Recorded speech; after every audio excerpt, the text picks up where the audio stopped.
আজকে ঐতিহাসিক সিরাতুন নবী সাল্লাল্লাহু আলাইহি ওয়াসাল্লাম মহাসম্মেলন থেকে দুইটা বিষয় সহজভাবে বলে কথা শেষ করছি।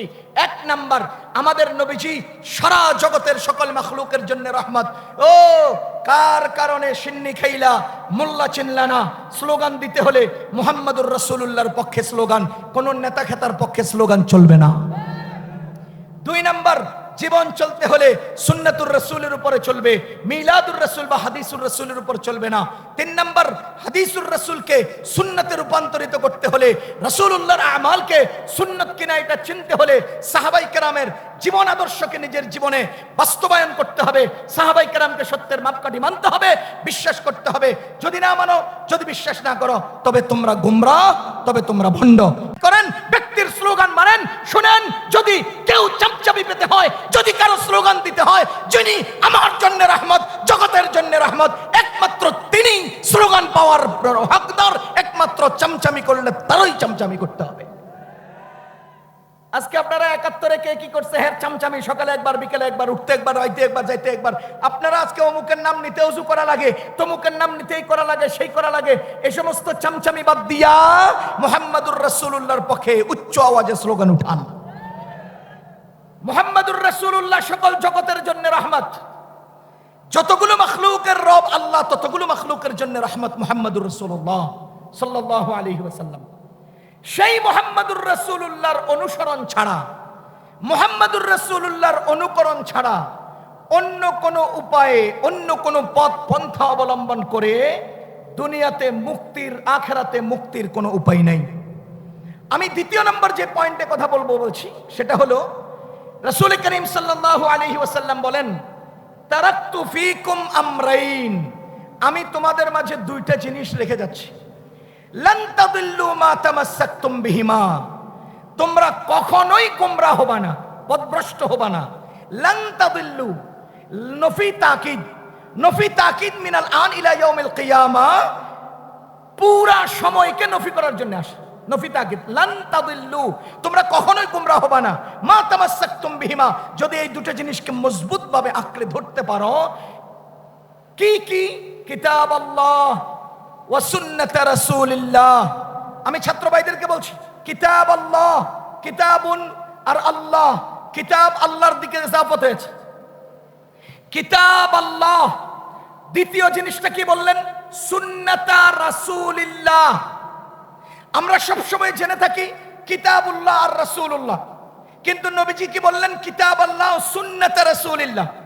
যদি মুতলাকান বলা হতো কিতাবুল্লাহ রেখে গেলাম, রাসূলুল্লাহ রেখে গেলাম, তাহলেই তো হতো। তাহলে প্রথমে কিতাবুল্লাহর মধ্যে দুই শব্দে ইজাফত হলো, কিন্তু দ্বিতীয় বিষয়ের সুন্নাত রাসূলিল্লাহর মধ্যে রাসূলুল্লাহকে আল্লাহর দিকে ইজাফত না করে, সুন্নতকে রাসূলের উপর, রাসূলকে আল্লাহর উপর ইজাফত করে মুজাফ ইলাইহি মুজাফ কেন বানালেন?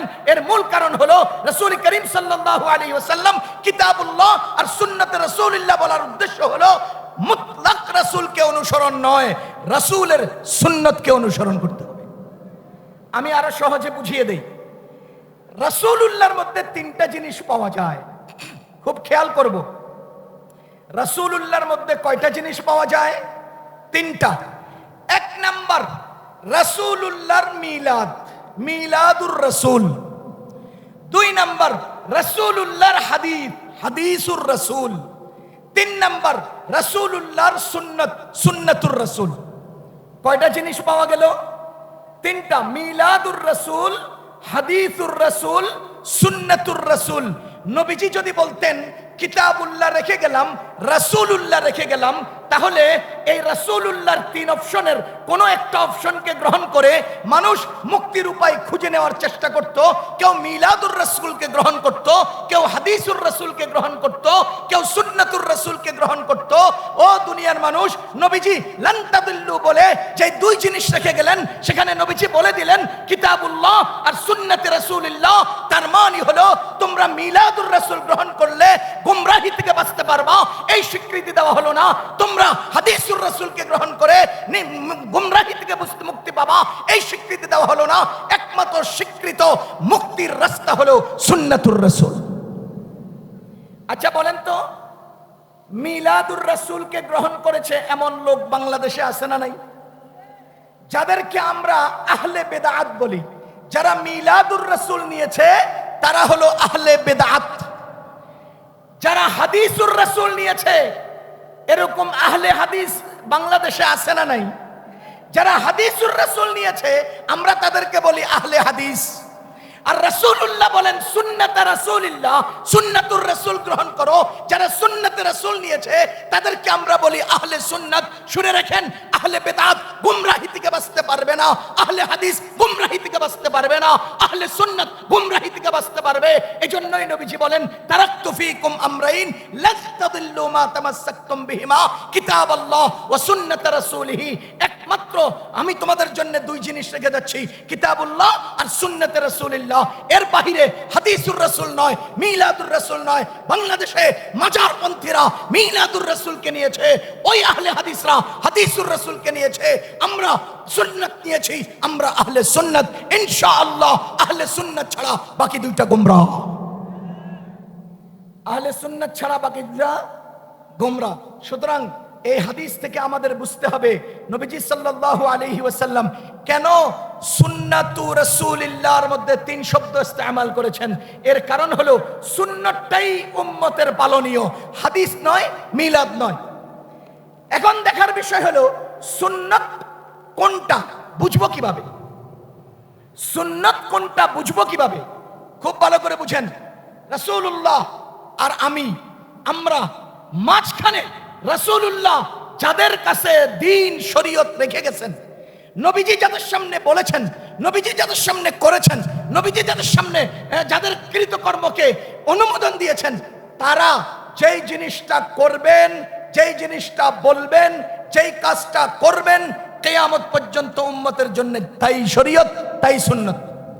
আমি আবার বলছি, সাহাবায়ে কেরামের উপস্থিতিতে আমাদের নবীজি শরীয়ত রেখে গেছেন, নবীজির দ্বীন রেখে গেছেন। সুতরাং রাসূলুল্লাহ হলেন অনুসরণীয়, সাহাবায়ে কেরাম সেই অনুসরণীয় কোনটা সেটা নির্ধারণ করার মাপকাঠি মাধ্যম, আর আমরা হলাম সেই অনুসারী।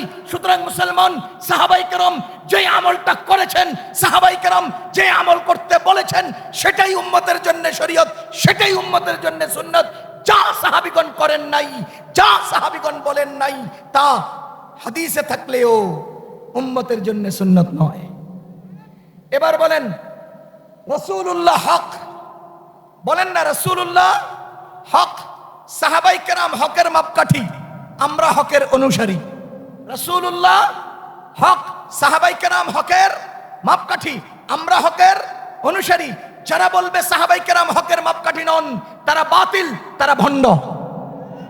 যারা রাসূলুল্লাহর মিলাদ নিয়ে সমাজের মধ্যে শিরক বাস্তবায়নের চেষ্টা করবে, যারা হাদিসুর রাসূল নিয়ে মানুষকে সুন্নাত থেকে বিমুখ করবে, যারা সাহাবায়ে কেরামকে সত্যের মাপকাঠি না বলে উম্মতকে বিভ্রান্ত করবে, আমরা তাদের বাহিরে, আমরা তাদের ঊর্ধ্বে, আমরা তাদেরকে ভণ্ড এবং বাতিল মনে করি। আমরা আহলে সুন্নাত যারা সাহাবায়ে কেরামকে সত্যের মাপকাঠি বিশ্বাস করে, আল্লাহ রাসূলকে সত্য বিশ্বাস করি এবং আমরা সত্যের অনুসারী বিশ্বাস করি, সেই আহলে সুন্নাতের অনুসারী আমরা।